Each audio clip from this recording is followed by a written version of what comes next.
It's time to accelerate. Hi, I'm your host, Andy Paul.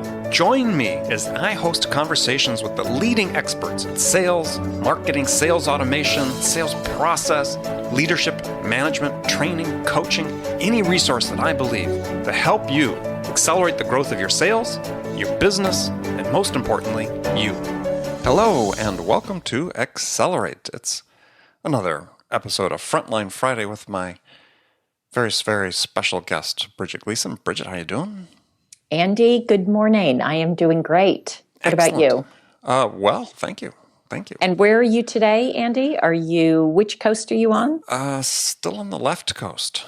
Still on the left. Okay. The Golden Coast. The Golden Coast. The Golden Coast. The California coast. Right. So speaking of golden, how about those Golden State Warriors, right? So when you and I are recording this, they've just finished off Oklahoma City in the 7th game of the conference championships, right, and move on to the NBA Finals. Are you a Warriors fan? How can I not be a Warriors fan? Now, having said that, there's no one around me that would believe it. I'm the only person that's not in orange today in the office. I have not... Orange? Golden, you mean? Golden, whatever. I mean, it's orange. It looks orange to me. Is there a cut, like, are they in golden? Do you say somebody's wearing golden? No, they wear yellowish gold uniforms as one of their colors, yeah. Golden State yellow, Warriors. orange. Yeah, okay. Yellow, orange. Your color sense sounds like about as well developed as mine. Yes, it is. I am probably the only one within a, 25-mile radius that has not architected my life around the games. Mm-hmm. However, yes, I followed it. It's hard not to have Warrior fever. It's fun. It's exciting. Yes. So I'm a very passive fan. No one would consider me a good fan, but okay. I'm a passive fan. Okay. Well, I wanted to talk today about some things that really stem from the Warriors. Interestingly, is Steve Kerr, who's the Kerr, I think it's Kerr, we'll say Kerr, is coach of the Warriors and a longtime star in the NBA. This is his first coaching job that he took over, his first head coaching job. When he took over the Warriors at the beginning of last season, they went on and won the championships. Many people credited him as sort of, transforming how the game is being played along with the players, Steph Curry and Klay Thompson and Draymond Green and so on. But within the Warriors, they talk about how he's instilled this culture, this system that people really think is in large part responsible for the success they're achieving. He said it's built around 4 core values: competition, mindfulness, compassion, and I love the last one, joy. And this is a system to which the players, based on everything I've read, have fully committed themselves, and you sort of see it in the way they play the game. There's this joy, there's this competition. So I thought, gosh, this really relates to sales, these 4 core values, as I was thinking about, because, not just as well, as a team and as individuals, if we can embody these things, these core values, that it really goes a long way toward helping us succeed. So I just wanted to go through those today and have a conversation about it and see what you thought. Well, first of all, Andy, I'm so glad we're not going to talk about the more technical aspects of the game or what different players did at what moment, because then I would not be able to contribute much. So I'm super happy it's around the 4 core values. And so we don't deconstruct Steph Curry's jump shot, for instance. Lord, like I said, I'm happy to do it, but I would not be much of a contributor, but I'm curious. I'm more curious about this, and oh my gosh, I have just become a rabid fan of the Warriors now that you've told me these 4 core values that they have. I'm intrigued. Where did you find this? How come I don't know this? I don't know. Everybody probably knows it. No, I don't. I think it was just an article that I'd read. Sometime during the course of this current season, that somebody had written. I forget where. Maybe it was New York Times or some online sports website. But But I just thought it was fascinating because we think about competition. Every day they have a competition in practice for, not for playing time, but it's about competition within themselves, right? To become better. And think about that in the sales context. I mean, sales really is, to me, is all about competition.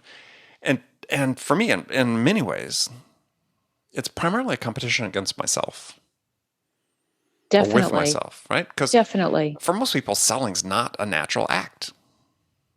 I mean, every day you sort of have to compete against your instincts and maybe some fears that cause you to shrink from doing some of the hard, necessary things you need to do, like picking up a phone and calling a prospect.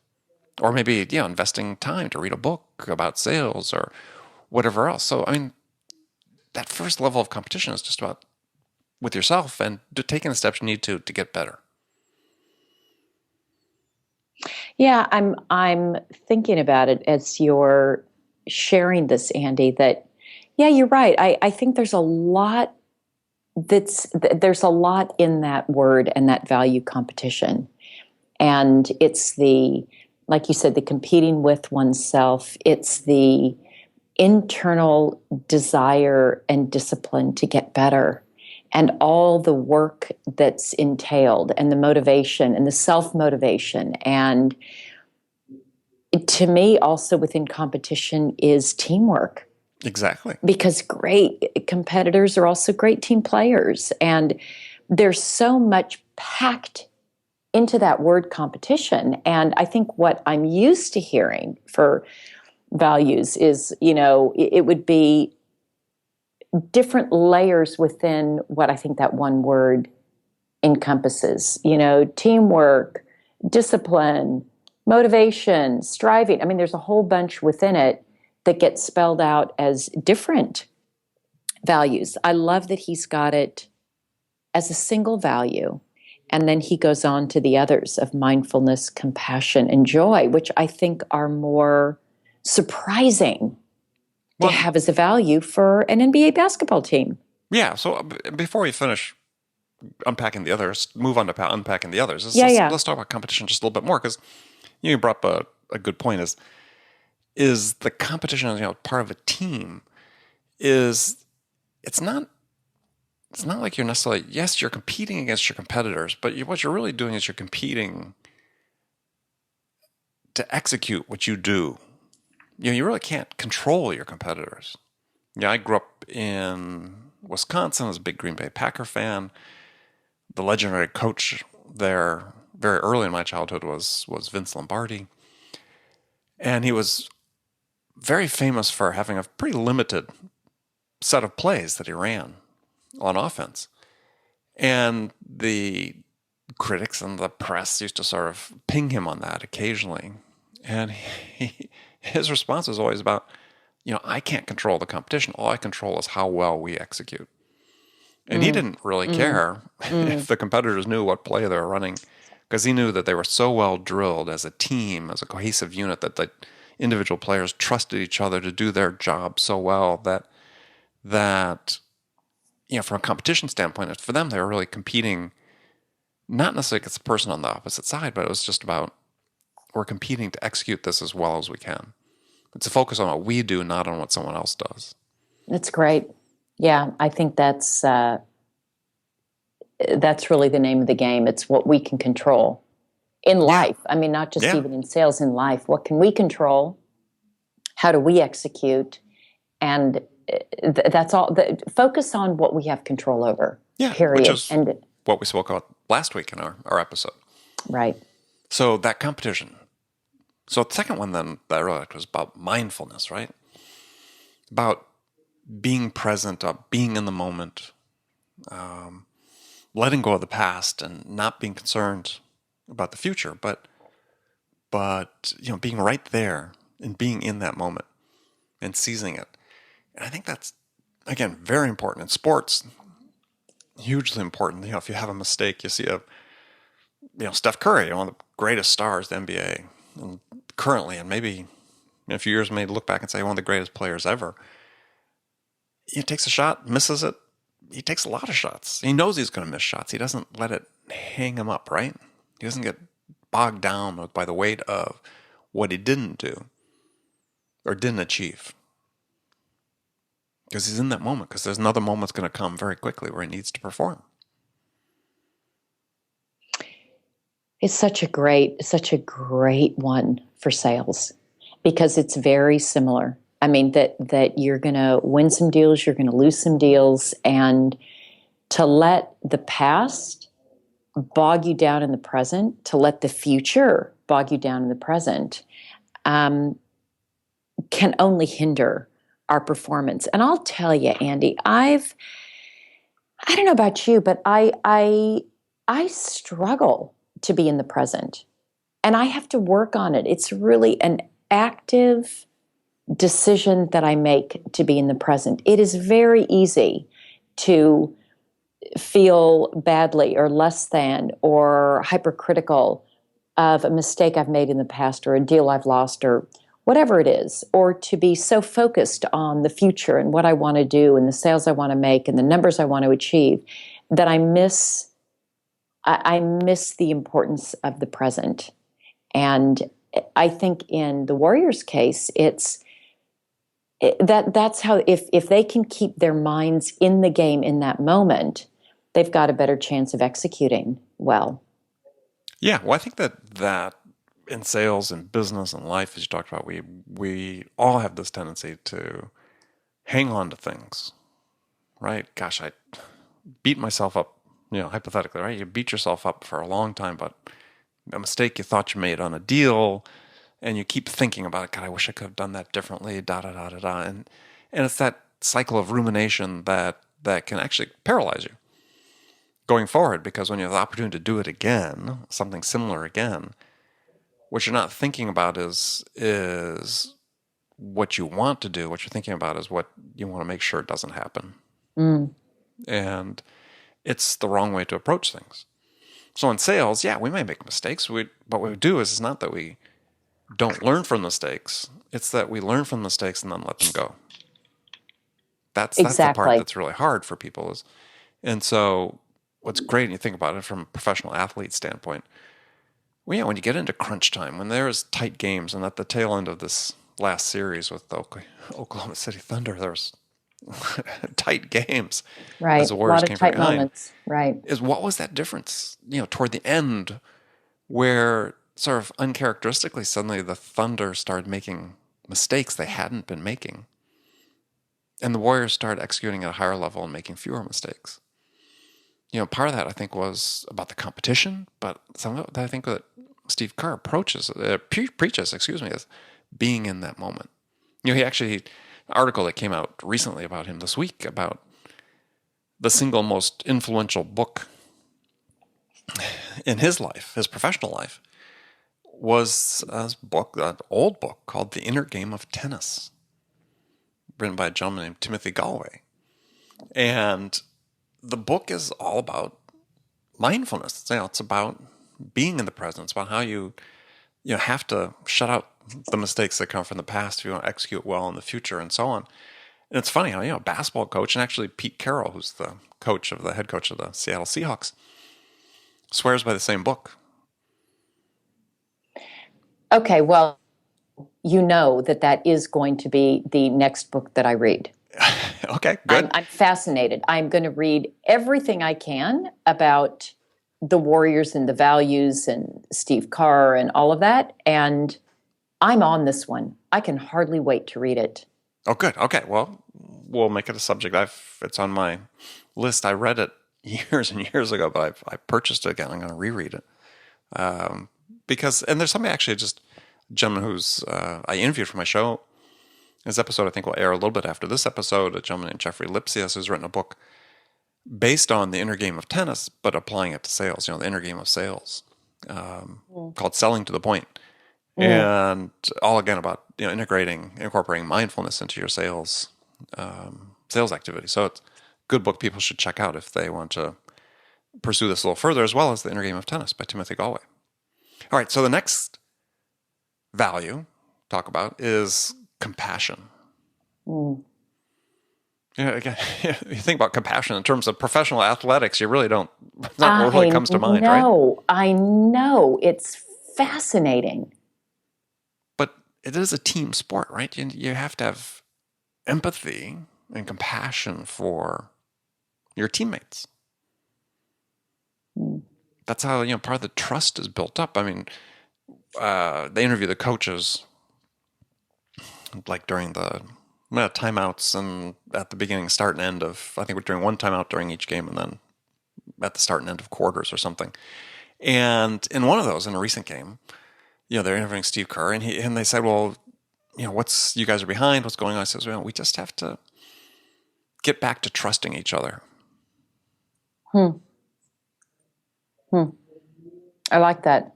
And that's And and that's compassion. I mean, it's hey, I'm gonna keep passing you the ball even though you missed your last three shots because we've practiced this. I have trust in you.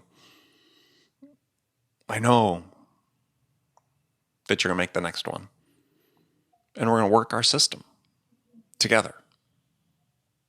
So it's about teamwork. It's not about the individual seeking credit. It's about the group and the others. I'm just looking up the definition of compassion. And it's a feeling of deep sympathy and sorrow for another who's stricken by misfortune, accompanied by a strong desire to alleviate the suffering. And that's interesting. It's interesting that it's around the suffering. And as you say, it's when you pass the ball to a teammate who maybe missed the last shot. There's two things. One, it's this it's this show of trust and the show of we're a team and this show of solidarity and show of I have confidence in you, and also helps to lift that other person up, that demonstration of confidence, which I think does lead to this alleviation Mm-hmm. of suffering as the word is defined. And it must extend also, Andy, not just to your teammates, but also to perhaps a team that you've beat. I guess maybe there's also some humility in it Yes. and appreciation for the game and the competition and everybody going out and working hard and um, just a recognition. I guess part of that I also see humility, and I see sort of an honoring of the rivals, honoring of in this game that we've played, just a recognition, acknowledgement of it's sort of on both sides what the teams have contributed and the Mm-hmm. individuals have contributed. Yeah, no, absolutely. And so you think about that in the context of selling. I mean, you have on your team, people that are, in similar situations to teammates on a basketball court or any other field of play would have. You have steps you can take to make people feel better about the work that they're doing, the work they're contributing, the humility that you talked about in terms of yeah, I mean, we're in a team, but we all made this happen, right? I mean, listen to the interviews with the stars of the Warriors or the Thunder, and rarely do you ever hear anybody even begin to imply. In fact, almost never on these championship teams. It's always about us, right? I did well only because the other guys put me in a position to do well. Mm. Yeah, it's a great one. Yeah, I just love it. So the last one, my favorite is favorite. I mean, I think we favorite because we don't talk about enough was joy, fun, Yeah. right? I mean, to me, joy is actually a step above fun. I mean, to me, it's joy is what happens when you're so in command of your craft and your knowledge and your process, whatever it is, that every day is just one that you can't wait for it to start. I mean, it's confidence, it's competence. I mean, it's delight and pleasure in what you do, and it's a purpose.